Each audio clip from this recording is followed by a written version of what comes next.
istilahnya taskhirul Quran. Saya tadi itu ya sampai sekarang sebenarnya nggak paham sih.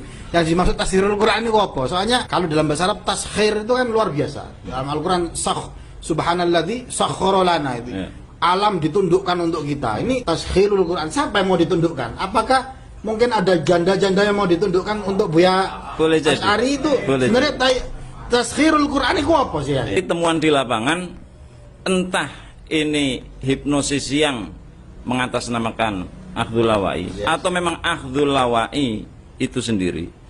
Yang jelas ada sesuatu yang tidak cocok lah, tidak cocok. Dan kalau ada yang lebih baik itu supaya di share. Saya menyimpan ini cukup lama. Jadi saya itu kan seneng menganalisa, berpikir karena karena background juga. Dulu saya pernah mengamalkan ijazah tafakur itu 3 tahun, jadi apa-apa itu tak dalami. Tapi dasarnya adalah supaya saya lebih mengenal keagungan Al-Quran lebih jauh lagi, lebih tinggi lagi. Akhirnya tersusunlah sebuah tulisan yang saya namakan Taskhirul Quran, penaklukan tanpa syarat dari Al-Quran. Ini yang memang perlu diketahui lah untuk semua peruqyah, terutama JRA, bahwa selama ini kita itu memperlakukan Quran sama dengan memperlakukan bacaan-bacaan yang lain. Memperlakukan bacaan Al-Quran untuk subuh sama dengan memperlakukan bacaan-bacaan yang lain selain Al-Quran. Dibaca ini sembuh, dibaca ini sembuh, dibaca ini seperti ini itu. Padahal enggak seperti itu. Tidak boleh. Ini akan saya sampaikan full ketika pendalaman materi ini, Taskhirul Quran. Kenapa dinamakan Taskhirul Quran? Penaklukan tanpa syarat oleh Al-Quran. Karena memang kedudukan Al-Quran memang sebagai musakhir. Karena Al-Quran itu kalamullah. Energinya energi ketuhanan, uluhiyah. Sudah nggak bisa ditawar itu. Seperti saya bisa duduk seperti ini bisa dibuat seperti ini. Semua produk yang kita lihat sebenarnya sudah penaklukan dari Al-Quran. Alam tarau annallaha sakhkhara lakum ma fis samawati wa ma fil ardh. Betul. Jadi bukan sesuatu yang baru, hanya ingin lebih menjelaskan ini loh, Quran itu seperti ini. Dia energinya jauh lebih dari kita manusia. Betul. Sampai saya katakan di pendalaman taskhir itu cuma Al-Quran loh, satu-satunya bacaan yang mampu mengingatkan pembacanya. Luar biasa. Tidak ada bacaan yang mengingatkan pembacanya, hanya Al-Quran. Betul ya.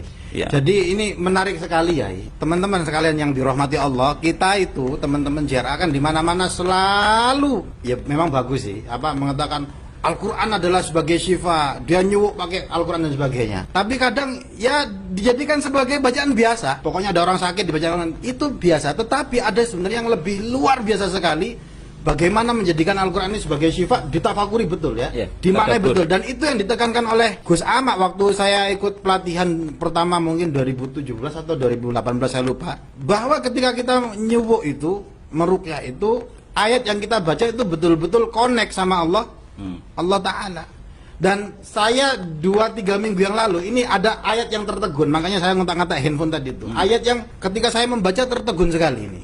Ini Buya Asy'ari, mohon maaf ya, ini ada pakar tafsir. Saya di sini yoyoan sebagai mufassir ini.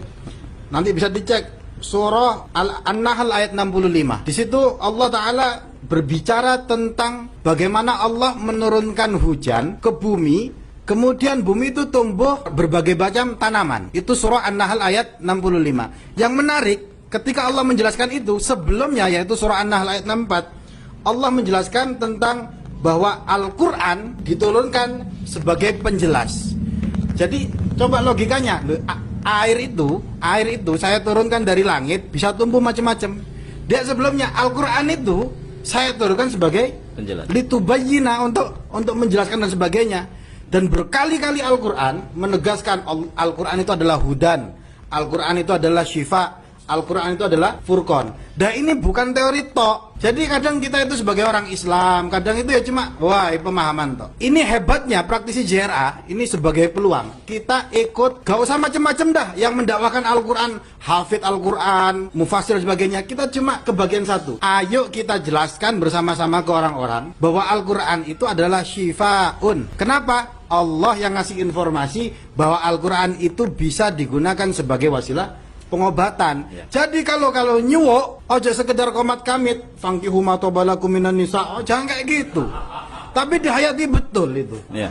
Dihayati betul. Saya ngomong tentang ayat-ayat poligami terus.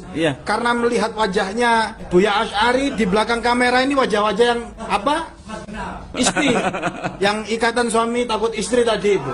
Jadi teman-teman yang dirahmati Allah dimanapun berada praktisi JRA, ayo yang kita ada di beban kita sebagai praktisi JRA ini gak muluk-muluk tapi luar biasa. Istiqomah mawon wis. Dakwahkan Al-Quran sebagai syifa. Kita gak usah dakwah Al-Quran sing apa namanya bagian hafal Quran, mufasirah itu bagian Gus Baha itu. Nah itu bagian kita sing kayak gini nih. Jadi itu harus dibayar dulu. Itu yang disebut dengan yang saya pahami dari Kiai Nur Hadi tentang taskhirul Quran. Al-Quran yang bisa menundukkan berbagai